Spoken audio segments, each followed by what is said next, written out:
Det er muligt at frigøre energi ved at smelte lette atomkerner sammen, fusion, eller ved at spalte atomkerner, fission.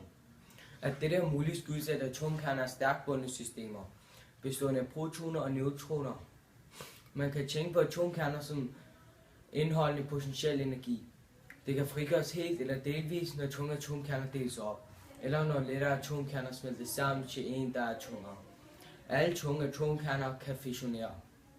De meget tunge gør det spontant. De noget lettere er ret stabile, og derfor skal fissionen sættes i gang. Induceres for eksempel ved at bombardere en tung kerne med neutroner.